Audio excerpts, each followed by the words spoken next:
얼마 전에 제가 운전을 하면서 횡단보도 있는 데를 지나가게 됐습니다. 근데 마침 보니까 초등학교 고학년 아이 남자애가 이렇게 가는 겁니다. 제가 어떻게 하는 게 좋겠습니까? 차를 딱 멈췄습니다. 차를 딱 멈췄는데 갑자기 그 초등학교 고학년 남자애가 인사를 하는데 그냥 인사하는 게 아니라 90도 인사를 하는 겁니다. 그래가지고 제가 기분이 되게 좋더라고요. 야, 정말 저 아이가 참 예의도 바르구나. 뭐 이런 생각이 들었는데 또 갑자기 운전을 하면서 가는데 마음이 불편한 거예요. 아니, 그 횡단보도에서 서준 거를 저렇게 고마워해야 되나? 마음이 불편해지는 겁니다. 꼭 뭐와 같은가 하면 암에 걸렸는데 그 보험료가 나와가지고 와, 치료비 나왔다. 이렇게 기쁜데 사실은 암에 걸리지 않고 보험료 안 받는 게 더 낫지 않습니까? 자, 이렇게 뭔가 기쁘면서도 이 불편한 감정, 오늘 사도 바울이 가지고 있는 그런 마음 아니겠습니까? 고린도 교회를 생각하는데 이 고린도 교회가 원래 이 무역이 왕성하고 또 향락이 발전하고 뭐 그런 도시에서 1년 6개월 동안 열심히 복음을 전해가지고 교회를 세웠습니다.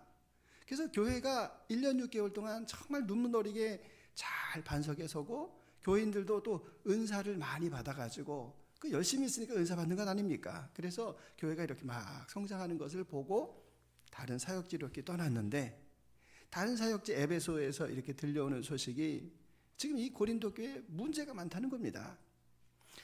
당파로 나뉘어져 가지고 사람들이 마음이 찢어져 가지고 나는 바울파다, 나는 아볼로파다, 나는 게바파다, 뭐 이렇게 파당을 짓기도 하고 또 음행을 하는데 음행이 얼마나 추잡스러운가 하면은 자기 아버지의 첩과 관계를 하고 있는 교인이 버젓이 그 안에 있다는 겁니다.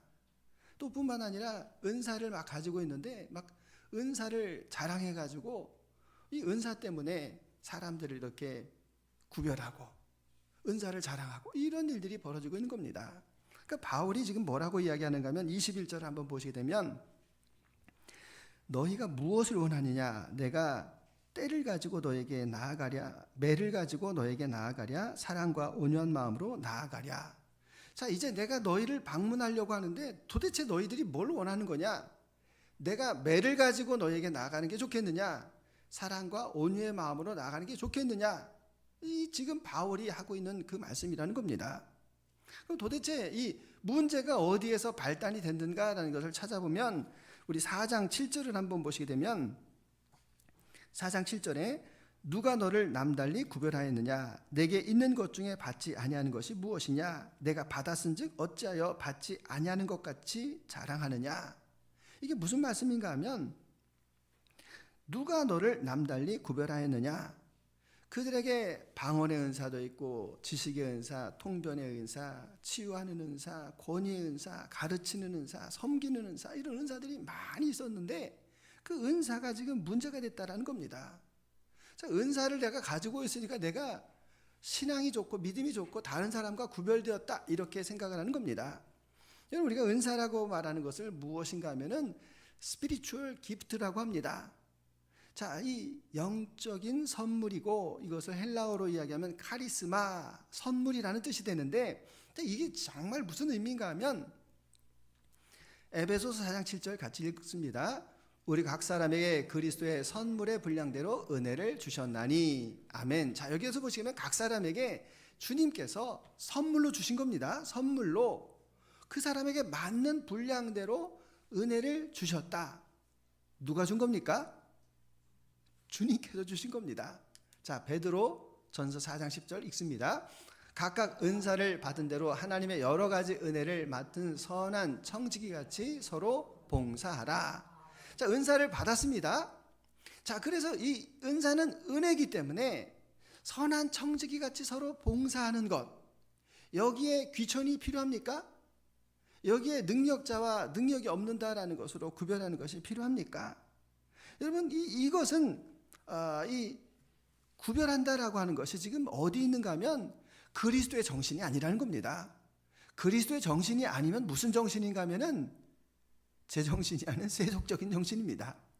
당시 그 고린도가 속하였던 그리스 헬라 철학 가운데서는 수사학, 이 토론하고 논쟁하고 말 잘하는 것, 이게 그 당시에는 굉장히 우러러보는 그러한 사조가 그 안에 많이 담겨져 있다는 겁니다. 그러니까 사람들이 말을 할 때 과장되게 하고, 그리고 남보다 조금 더 지식을 가지고 있으면은 교만하고, 그런 세상의 그 풍조가 그 교회 안에 그대로 들어와 가지고 지금 은사를 받은 사람들이 그것에 지금 오염되어 있는 그런 상황에 대해서 말하고 있는 것입니다.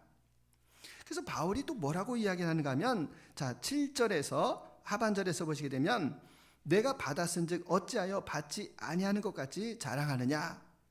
자, 받았는데 그 원작자에 대해서 말을 안 하는 겁니다. 누가 주신 겁니까? 주님께서 주셨는데 주님께서 주신 것이라고 말을 안 하고 나의 능력이다 이렇게 자랑하는 겁니다. 여러분, 우리가 논문을 표절한다라는 게 있습니다. 논문 표절이 왜 나쁜 겁니까? 어떤 학자가 정말 연구를 해가지고 그것을 이렇게 이제 학술지에 게재를 하고 이렇게 발표를 하였습니다. 그런데 이 논문을 쓰는 사람이 그걸 봤습니다. 그러면 그걸 봤으면 내 거 아니죠? 이미 발견되어진 거니까 어떻게 해야 되는 겁니까? 각 줄을 달아가지고 이 출처는 이 사람 것으로부터, 이 책으로부터 내가 썼습니다. 이 코테이션을 달아야 됩니다. 그런데 시침이 뚝 떼고 각 줄 안 달고 이거 내가 한 겁니다 라고 속이는 것과 마찬가지라는 겁니다. 지금 이 고린도 교회가 바로 이와 같은 일을 하고 있는데, 그것은 내가 우월하다, 공로주의라고 말하는 겁니다. 하나님께서 주신 것은 싹 빼고 내 능력이야, 내가 열심히 해서 그래, 내가 그래서 이것을 너희에게 말하는 것이야, 이 사람 앞에 자랑하기 위해서 이와 같은 일들이 벌어지고 있는 것을 보게 됩니다. 자, 이런 일이 벌어지게 되면 교회 안에 어떤 일이 벌어지겠습니까? 사람의 마음들이 이렇게 갈라서게 됩니다. 갈라지게 되고, 그리고 예전에 이 고린도 교회가 신선하지 않았겠습니까? 안 믿는 사람들이 보기에 이 고린도 교회가 은사도 많이 나타나고 사람들이 정말 열심이고, 야 나도 저기 한번 속해볼까? 이렇게 갔다가 어떻게 되는 겁니까? 와봤는데 세상에서 말하고 있는 그 세속주의나 교회나 별반 다를 것이 없다, 이렇게 생각해서 갈라지고 분열하고 떠나는 그런 일들이 발생하는 겁니다. 최근에 제가 넷플릭스에서 제가 이 참교육이라는 드라마를 좀 봤습니다. 보신 분들도 알겠지만 이 학교 문제가 얼마나 심각합니까? 그래가지고 이 교권국이라는 곳에서 사람을 보내가지고 그 학교의 문제를 이렇게 해결하는, 그 지금 넷플릭스 그 전 세계에서 지금 1위를 차지하고 있는 그런 드라마입니다. 그 드라마에서 누가 나오는가 하면은 문교부 장관이 나옵니다. 문교부 장관님이 나오셔서 늘 하는 이야기가, 학교가 여러분들을 바르게 지도해야 되고, 또 교사들은 이 교권을 보호받아야 되는데 그렇지 못해서 문교부 장관으로서 너무 미안합니다, 뭐 이런 대사가 많이 나옵니다. 그래서 제가 가만히 생각을 해보니까 사실 좀 그래요. 왜 그런가 하면 지금 우리나라 지금 이 교육이 과열이 돼가지고 이 내신 등급제가 이렇게 바뀌어가지고 지금 고등학교 1학년 아이들이 그 10,000명이 지금 자퇴를 했다, 그런 통계도 나오고 있지 않습니까? 그러니까 학교가 학교답지 못하니까 아이들이 정말 상처를 받고 학교를 떠나는 그 장면을 보면서 제가 많이 회개했습니다. 교회는 어떨까? 우리도 뭐 그렇게 크게 다르지 않습니까? 왜냐하면 교회에서 세상에서 보여주지 말아야 될 것들을 많이 보여줌으로 인하여서 초신자들이 상처를 받고, 그리고 불신자들이 교회에 대해서 이 손가락을 하는 그러한 형편과 처지 가운데 우리가 놓여 있습니다. 저 자신도 저희 집에서 많이 반성을 했습니다. 내가 내 신앙을 가지고 내 아이들에게 강요하고 요구했었던 것, 이것에 대해서 제가 정말 마음의 회개를 많이 했고, 저희 자녀에게 내가 정말 미안하다라고 제가 사과를 했습니다. 자, 마찬가지로 오늘 우리 시대 가운데에서 이런 문제들이 얼마나 많습니까? 그래서 이것을 문제다 깨닫는 것을 자각 능력이라고 합니다. 근데 이 자각을 누가 잘할까요? 누가 잘하냐면 호라비 마음을 과부가 잘하는 것처럼 지금 이 고린도 교회의 이 교만한 모습을 교만했었던 사도 바울이 제일 잘합니다. 왜냐하면 바울은 예전에 교만했었으니까, 바리새파 사람이 돼가지고 안식일을 지키고 절기를 지키고 11조를 드리고 그리고 이 안식일을 지키는 여러 가지 많은 일들을 그가 했습니다. 11조까지 했는데 그게 뭐냐면은 결국은 주님 없이 자기의 의로움을 자랑하고 있는 그 뿌리가 같다라는 겁니다. 지금 이 바리새인들이 저지르는 일이나 이 고린도 교회에서 하고 있는 일이나 이게 뿌리로 내려가 보면은 하나님 없이 내 이름을 스스로 높이려고 하는 그 교만한 것에 똑같다라는 것을 바울은 알고 있었다라는 사실입니다. 그래서 자신을 도덕적으로 종교적으로 무엇하다라고 하는 그런 영적인 그 교만함, 그 공로주의가 지금 가장 큰 문제다라는 것을 바울은 발견했습니다. 자, 그런 문제를 발견했으면 이것을 해결해야 되는데 바울은 그 해결의 문제의 방법으로 무엇을 우리에게 말씀하고 계신 겁니까? 오늘 우리 시대 가운데 있는 이러한 팽배한 교회의 문제, 여러분의 각 가정의 문제, 여러분의 그 근본적인 문제를 해결할 수 있는 방법이 도대체 뭐냐는 겁니다. 바울이 이야기합니다. 바울은 고린도전서 1장 18절에서 이야기합니다. 같이 읽습니다. 십자가의 도가 멸망하는 자들에게는 미련한 것이요 구원을 받는 우리에게는 하나님의 능력이라. 아멘. 자, 이 십자가의 도를 가만히 생각을 해봤습니다. 십자가의 도라고 하는 게 뭡니까? 하나님께서 인간의 그 죄의 문제, 우리의 모든 문제들, 늘 말씀을 올리지만 그 죽음에서부터 유래가 되고 죄와 결부되어서 우리에게 늘 나타나고 있는 이 수치심, 상처, 인정받고 싶은 욕구, 그리고 죄책감, 그리고 과거의 상처, 죽음에 대한 그런 모든 공포가 이 문제로 발생을 하는데 그 문제를 해결할 수 있는 방법이 뭐냐는 겁니다. 여러분은 여러분과의 관계가 불편한 사람하고 아니면 여러분이 억울한 일을 당할 때 문제를 어떻게 해결하십니까? 보통 법대로 해 이렇게 이야기하기도 하고 힘으로 하기도 하고 내 논리를 가지고 이야기하고 내 방법대로 내가 살아온 사람을 동원하든지 정말 안 되면 흥신소를 동원하든지 내 방법대로 그 문제를 해결하려고 하는 것이 우리들 아닙니까?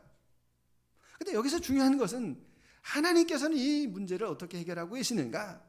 하나님께서는 사랑의 마음을 가지고 그 예수 그리스도를 통하여서 죄가 없으신 분이 대신 값을 지불하여서 십자가에 못 박히는 그 방법을 선택하셨습니다.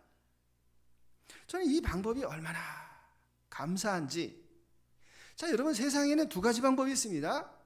하나님의 방법을 따르는 게 있고 세상의 방법을 따르는데 그 마귀의 방법을 따르는 게 있습니다. 하나님의 방법을 따르게 되면은 내가 희생하는 거고 내가 낮아지는 것이고 손해를 보는 것 같아가지고 늘 우리의 마음을 불편하게 하지만 그곳에 생명이 있고 그곳에 진실이 있기 때문에 소수의 사람들은, 깨달은 사람들은 그 방법을 따라가는 겁니다. 그런데 세상의 방법, 마귀의 방법은 뭐가 꼭 등장하는가 하면 욕심, 내 생각이 들어갑니다. 그래서 그 욕심 때문에 어떻게 하는 겁니까? 그 내 욕심에 맞지 않는 사람을 미워하는 거고, 그리고 그를 배척하는 것이고, 심지어는 그 사람을 살인하는 것이고, 심지어는 그 나라와 전쟁을 벌이는 것이 바로 인간이 저지르고 있는 그런 범죄다라는 것을 우리에게 분명하게 말씀해 주고 계시지 않습니까? 그래서 이 주님께 선택하신 방법은 십자가입니다. 또 한 가지 방법을 선택하셨는데 그것은 부활입니다. 고린도전서 15장 12절 같이 읽습니다. 그리스도께서 죽은 자 가운데서 다시 살아나셨다 전파되었거늘 너희 중에서 어떤 사람들은 어찌하여 죽은 자 가운데 부활이 없다 하느냐. 아멘. 자, 여러분, 이 무슨 말씀인가 하면, 아니 이 부활이 사실인데 너네는 어떻게 해서 부활이 없다라고 말을 하느냐. 이 말은 무슨 말인가 하면 부활이라고 하는 것은 역사적인 사실이라는 것입니다. 분명히 나타났었던 사건이었기 때문에 사도행전 17장 31절에는 모든 사람에게 주신 하나님의 증거라고 말합니다. 그러니까 여러분, 증거를 딱 들이대는데 그것에 대해서 부정할 사람이 누가 있습니까? 그러니까 이 부활은 역사적인 사실이기 때문에 그 부활의 생명을 따르는 자, 그 사람에게는 예수님의 생명이 주어지는 것이고 그 사람은 하나님의 방법대로 살아가고 하나님의 나라의 영원한 그 세상을 누리는 것이게 되지만, 그런데 그 부활이 분명히 증거를 드리는데도 나 안 믿어, 못 믿어, 이러는 사람은 어떻게 되는 겁니까? 하나님이 없는 곳으로, 지옥으로 갈 수밖에 없는 것이 바로 이 부활의 분명한 사실이다, 사건이다 라는 것을 우리에게 말씀해 주고 계십니다. 그래서 우리는 십자가 부활을 따르는데 그 십자가 부활은 무엇인가 하면 다 아시죠? 뭐죠? 내가 죽고 예수님으로 사는 것이 십자가와 부활이다. 이것을 분명하게 말씀하고 계십니다. 그래서 이 십자가의 그 부활의 길을 따라가게 되면 두 가지 은혜를 주시는데 한 가지는 자각의 은혜를 주시고 한 가지는 문제 해결의 능력을 허락해 주십니다. 자, 그래서 이 자각하는 것이 굉장히 중요한데 다른 말로 우리 교회에서 늘 말씀을 드리는 성찰이 중요합니다. 깨닫는 것, 내가 어떤 위치에 있고 무엇을 해야 되는지에 있어서 아는 것을 우리는 자각이라고 말합니다. 자, 이 고린도교에 지금 문제가 있습니다. 어떻게 해결하겠습니까? 법대로 해. 그래서 지금 이게 싸우고 있는데 법대로 해가지고 법관을 데려오면 어떻게 하는 겁니까? 증거를 가지고 겉으로 드러난 것을 가지고 뭐 속내는 관계없습니다. 법하고 그 사람의 속사람하고 관계없는 겁니다. 법은 항상 증거주의이기 때문에 나타난 것만을 얘기합니다. 나타난 거 보니까 너 나쁜 놈이네, 너 좋은 사람이네, 땅땅땅, 이게 법입니다. 그래서 또 좀 선배를 이렇게 데리고 왔습니다. 선배를 데리고 와서 이 문제 해결해 주니까, 야, 우리 교회가 얼마나 좋은 전통의 교회인데 이 전통을 이 짓밟은 네가 문제야라고 하면서 그거 가지고 얘기하지 않겠습니까? 의사를 해결사로 데려왔는데 아유, 상처난 거는 수술해야 되죠. 자르고 꼬매고 뭐 이래가지고 문제가 해결이 되겠습니까? 바울의 해결책은 무엇인가 하면 한번 보시기 바랍니다. 바울은 15절에 그리스도 안에서 일만 스승이 있으되 아버지는 많지 아니하니 그리스도 예수 안에서 내가 복음으로써 너희를 낳았음이라. 자, 14절 같이 한번 읽어보겠습니다. 내가 너희를 부끄럽게 하려고 이것을 쓰는 것이 아니라 오직 너희를 내 사랑하는 자녀같이 권하려 하는 것이라. 아멘. 자, 무슨 말씀인지 아시겠죠?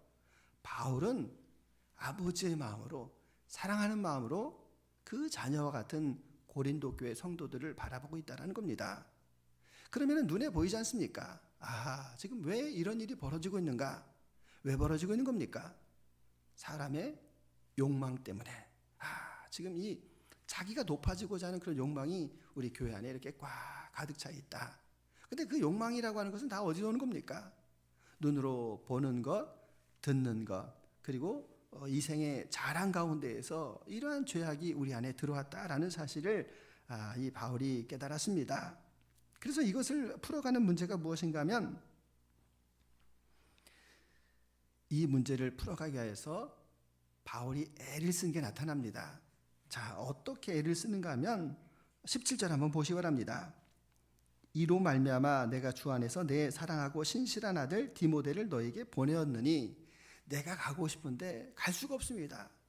지금 이 사역지에서 또 건강의 문제로 인해서 당장 가고 싶은데 갈 수가 없으니까 내 정말 영적인 아들과 같은 디모데를 보낸다, 이렇게 말합니다. 또 나중에 고린도 후서에서 보면 이거 가지고 안 되니까 어떻게 하는가 하면은 내가 눈물로써 너에게 호소하며 내 아들 디도를 너에게 보낸다, 이렇게 또 이야기합니다. 자, 이렇게 이야기를 하면서 사실 실질적으로 사도 바울이 지금 2차 전도여행 가운데에서 이 고린도 교회를 세웠는데 잠깐 방문했습니다. 오랫동안이 아니라 잠깐 거치는 가운데 방문해가지고, 야, 너희 그럼 되겠느냐 문제 가지고 얘기했는데 말을 안 듣는 겁니다. 그러니까 마음 가운데 더 마음에 아파가지고 나중에 3차 전도 여행 가운데서 다시 고린도 교회를 방문해서 3달 동안 그곳에서 가르치고 치리하고 해서 그 문제를 이렇게 바로 잡는 바울의 모습을 우리가 볼 수가 있습니다. 그러니까 이 자각이라고 하는 것은 깨달음입니다. 이 깨달음 가운데서 뭐가 나타나는가 하면 책임감이 나타나는 거 아닙니까? 우리에게 책임감이 얼마나 중요합니까? 여러분 각자도 다 책임감 있게 살아가는 것 아닙니까?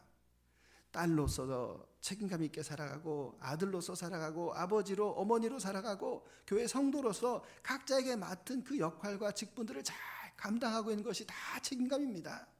그 책임감을 가지고 살아갈 때에 우리는 그 욕망에서부터 벗어날 수 있고 자유로워질 수 있다는 겁니다.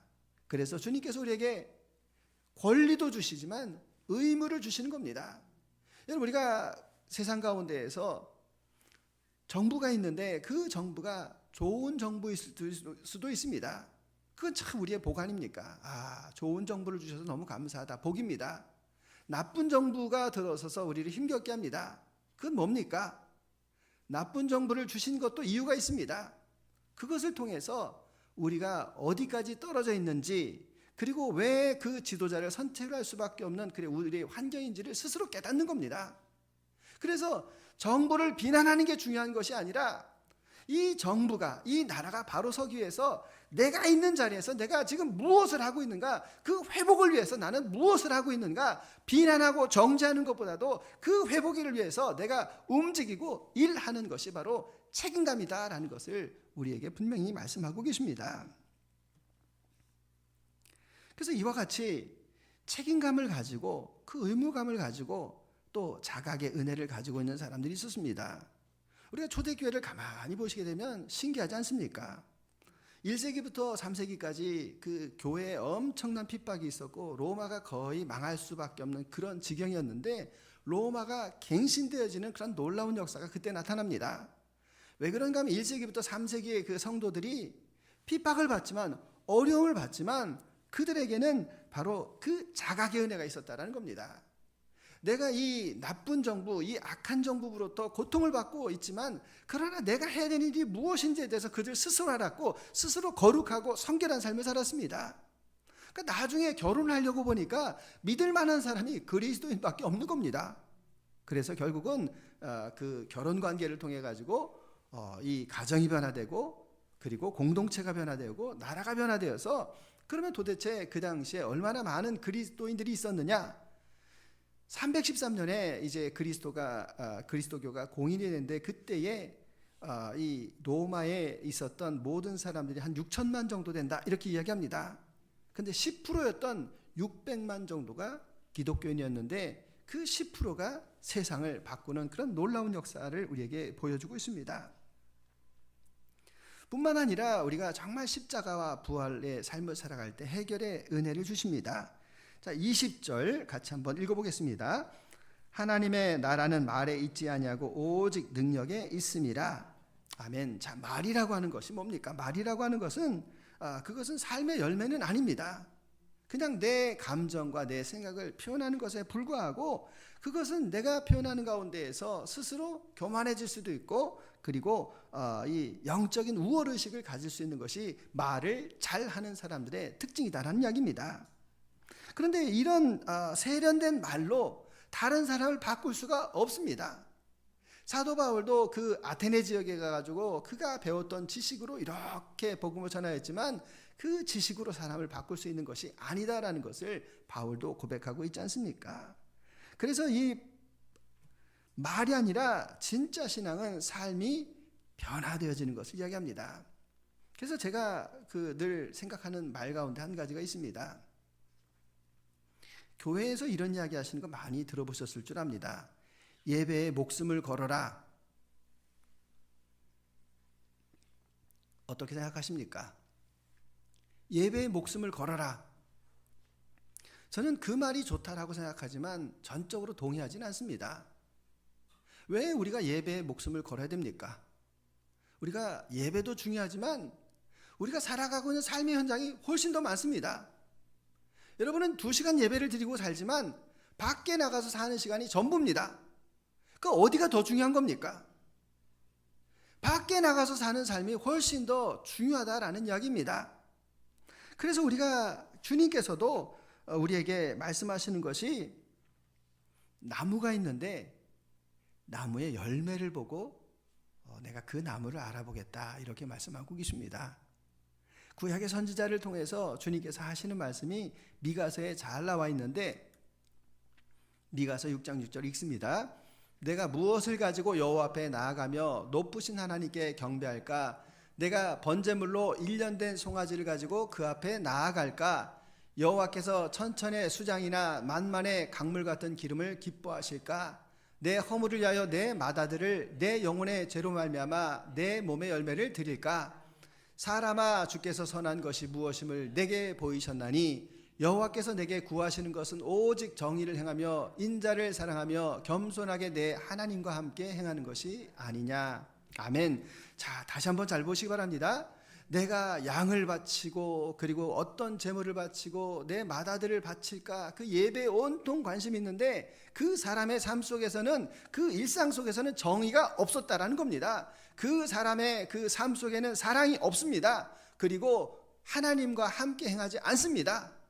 예배만 잘 드립니다. 물론 극단적인 표현입니다. 예배도 잘 드리고 삶도 중요합니다. 분명한데, 그런데 정말 주님께서 원하시는 것이 무엇인가? 정의를 행하는 것입니다. 정의라고 하는 것은 여러 가지 의미가 있지만 정말 가난하고 억울하고 힘든 사람을 바르게 세워주는 것을 우리는 정의라고 말합니다. 그리고 사람을 사랑하는 것, 그리고 늘 그 삶 속에서 하나님과 함께 행하는 것을 주님께서 기뻐하신다라고 말씀합니다. 예배를 잘 드리는 율법사가 예수님을 찾아오지 않습니까? 누가복음 11장에 보면 나와 있는데, 나와가지고 자랑하면서 선생님, 제가 어떻게 하면 영생을 얻을 수 있겠습니까? 율법에 뭐라고 쓰여져 있느냐? 율법에는요, 하나님 사랑하고 이웃 사랑하라고 써 있습니다. 가서 그와 같이 행하라, 이렇게 말씀하십니다. 그 다음에 이게 좀 마음에 안 들어요. 뭔가 대답이 좀 시원치 않아서, 그러면은 하나님 사랑하고 이웃 사랑하라고 했는데 그럼 내 이웃이 누굽니까? 이렇게 말씀하실 때 예수님께서 강도 만난 자의 이야기를 하시면서 제사장이 지나갔고 레위인이 지나갔고 사마리아인이 지나갔는데 사마리아인만 그 사람을 도와주고 그 사람을 치료해 주었다. 사마리아인은 그 유대 지역까지 가가지고 도와줬기 때문에 생명의 위협이 있었음에도 불구하고 도와줬습니다. 그리고 나서 누가 이웃이냐 물어보시고 도와준 자입니다. 사마리아인입니다. 뭐 이렇게 말도 안 합니다. 뻔뻔해가지고. 그러니까 예수님께서 가서 너도 이와 같이 행하라. 자, 이 예수님께서 말씀하시는 사마리아인의 비유 가운데에서 행하라라고 하시는 말씀이 두 번이나 나옵니다. 야고보서의 말씀 가운데에서도 영혼 없는 몸이 죽은 것과 같이 행함이 없는 믿음은 죽은 믿음이다 라고 주님께서 말씀하고 계십니다. 그래서 우리에게 이것을 해결할 수 있는 은혜가 무엇인가 하면 십자가 부활 앞에 죄의 유혹을 끊습니다. 다 알지 않습니까? 이 생각, 이거 죄된 생각 여러분 모르십니까? 지금 내가 이 욕심을 부리고 있는데 이거 주님의 방법 아니야라는 거 모르십니까? 나는 압니다. 내가 아무리 교원 영색해서 좋은 말로 포장을 하고 이게 다 집안을 위하는 일이고 이게 다 우리 공동체를 위하는 일이야 라고 말하지만 그 속내 가운데 있는 나의 그 죄된 마음은 내가 안다라는 겁니다. 근데 양심이 나를 그냥 가만히 두질 않고 하나님의 그 말씀 앞에서 나는 분명히 찾을 수가 있습니다. 그래서 그것에 대해서 끊는 것입니다. 끊는 것 가운데에서 뭐 여러 가지가 있지만, 예를 들면 남자는 이성의 문제를 끊어야 되고 여자분들은 그 시기와 질투, 그 명품에 대해서 끊으셔야 되고, 여러분 그거 있지 않습니까? 안 보는 거 그 능력입니다. 제가 너무 많이 깨닫습니다. 스마트폰 좀 안 봐야 되는데 이거 갖고 저도 싸웁니다. 안 보는 게 능력인데, 왜냐하면 얘를 보면 생각이 없습니다. 아무 생각 없이 뭐 잠깐은 필요하지 않습니까? TV도 우리의 휴식을 위해서 잠깐 이렇게 보는 건 괜찮은데 한참 보고 있으면 그 다음에는 아무 생각이 안 나서 요즘 뭐라고 이야기를 하냐면은 도파민 중독이라고 말합니다. 다 중독자들이어서 길을 걸어갈 때도 스마트폰을 묵상하고 앉아있을 때도 묵상을 하고 결국은 행복합니다. 프랑스 파리 여행 갈까? 괜찮아요. 스마트폰 볼래요. 우리 좋은 데 가서 뭐 좀 먹을까? 괜찮아요. 폰 보면서 라면 끓여 먹을래요. 다 이런 삶을 지금 우리가 이 중독 때문에 지금 그런 삶을 살아가고 있다는 것을 자각하는 것이 중요하다는 사실입니다. 부끄럽지만 저도 마찬가지입니다. 그러나 마음 가운데 이것은 잘못된 것이다라고 우리가 자각하는 능력은 있어야 되지 않겠습니까? 뿐만 아니라 우리가 말로 용서하는 것이 아니라 어떻게 해야 되는 겁니까? 정말 그 사람을 진심으로 용서를 하고 원수를 사랑하는 그 능력도 십자가 부활 앞에서 나타나게 되는 겁니다. 고난이 찾아옵니까? 그 고난을 견딜 수 있는 힘이 어디서 나오는 것입니까? 여러분 좌절하고 계십니까? 다시 일어설 수 있는 힘이 어디에서 나오는 것입니까? 그것은 바로 십자가와 부활의 그 영광 가운데에서 나타나는 것이 우리에게 보여주고 계십니다. 그래서 우리에게 이런 자각이 있고 이런 해결할 능력이 있는데, 여러분 아주 중요한 한 가지가 있습니다. 그것은 무엇인가 하면 실습을 하셔야 됩니다. 프랙티스. 실습을 해야 되는데 대부분의 사람들이 아는데 실습을 안 합니다. 그래서 제가 어저께 영상을 만들어 여러분에게 다 보내드리지 않았습니까? 이 영상 보내드렸습니다. 0.4초의 타격감. 자, 어제 누가 골 넣었죠? 동점골을 황인범 선수가 넣었는데 기가 막히지 않습니까? 이강인이 딱 잡아가지고 미드필드에서 딱 찔러줬는데 그거를 가지고 달려가다가 웬만한 선수 같으면 급한 마음에 그냥 때렸습니다. 그럼 수비수 발에 걸려서 안 들어갑니다. 한 번 제끼고 골키퍼가 딱 있는데 한 번 생각을 몇 초 만에? 0.4초 만에 생각을 해가지고 칩슛을 딱 쏴가지고 똘똘똘똘 굴러가가지고 골이 넣는 거. 야, 저거다. 자, 그러면 이 황인범 선수가 그냥 어느 날 갑자기 느닷없이 된 겁니까? 아니죠. 요렇게 연습을 많이 했다라는 겁니다. 요렇게 연습을 많이 했습니다. 자, 이 0.4초가 중요한 이유가 무엇인가 하면 2001년에 이수연이라는 사람이 있었습니다. 일본에 가가지고 신오쿠보역이라는 곳에 이렇게 딱 서 있었는데 갑자기 술 취한 사람이 선로로 지하철로 뛰어들었습니다. 여러분 어떻게 하시겠습니까? 이 판단력도 0.3초 만에 이루어지는 겁니다. 0.3초 만에 어떤 사람은 구해야 되겠다 판단하고 그냥 몸이 움직여서 즉시로 뛰어내려가지고 일본 사진작가하고 그 사람을 끌어올리다가 결국은 지하철에 치여서 세 사람이 다 죽었습니다. 근데 일본 사람들이 깜짝 놀란 것이 무언가 하면은 일본 사람들은 남의 일에 간섭을 안 하는데 어떻게 외국인이 그 술 취한 일본 사람을 위해 가지고 저렇게 뛰어들 수 있는가? 그것이 일본의 자각이었고 그리고 그 다음부터 일본에서 지하철에 스크린 도어가 생겨지는 그런 계기가 됐다는 이야기입니다. 자, 그러면 이게 그냥 나오는 겁니까? 그냥 느닷없이 그냥 이렇게 갑자기 내가 의인이 돼가지고 구해줘야지. 절대로 그런 거 없습니다. 훈련하셔야 됩니다.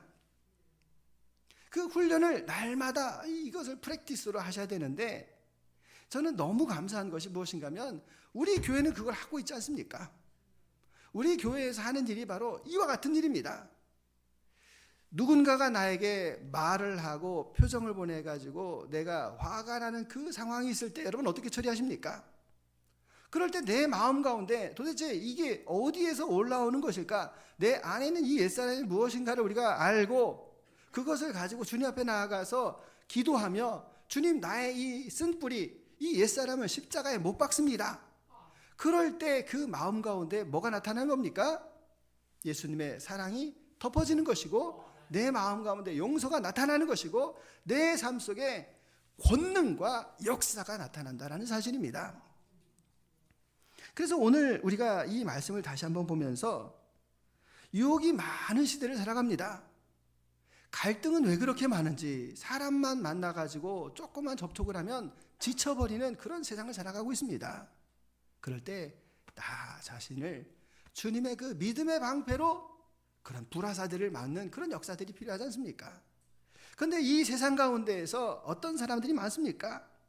이 세상 가운데에서 강적들도 많고 그리고 그 부도덕한 사람도 많고 그 관습도 많습니다.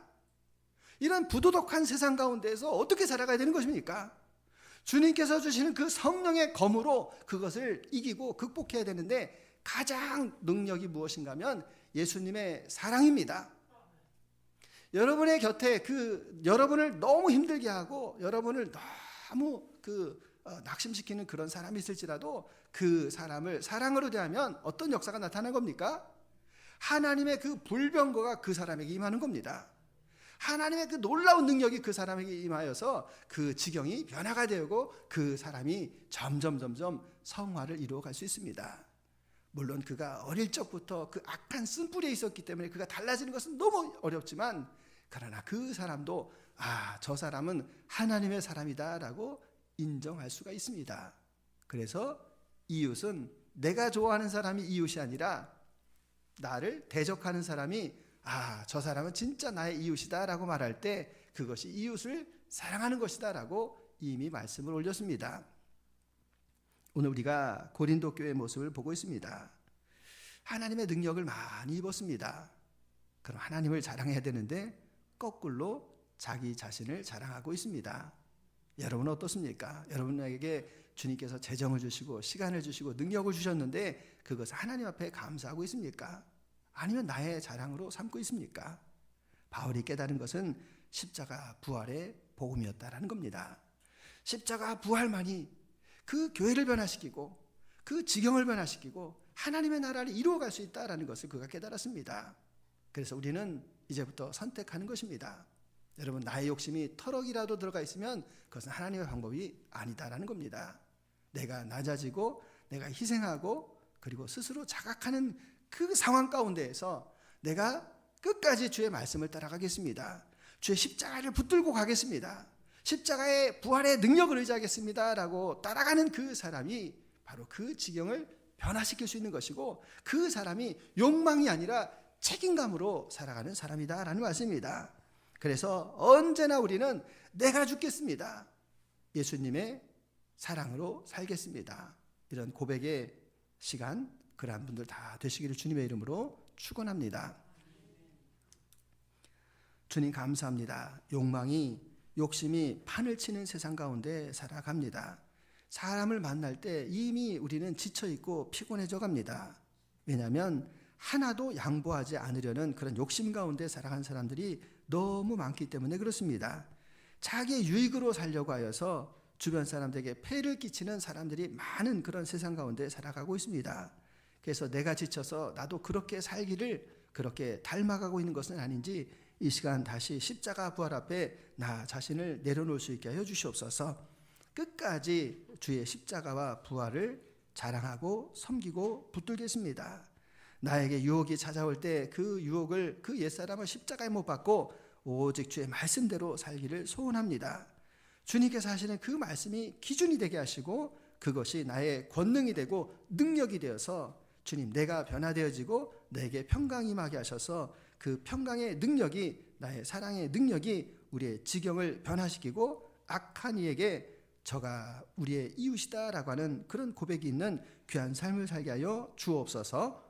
감사드리며 예수 그리스도의 이름으로 기도드립니다. 아멘.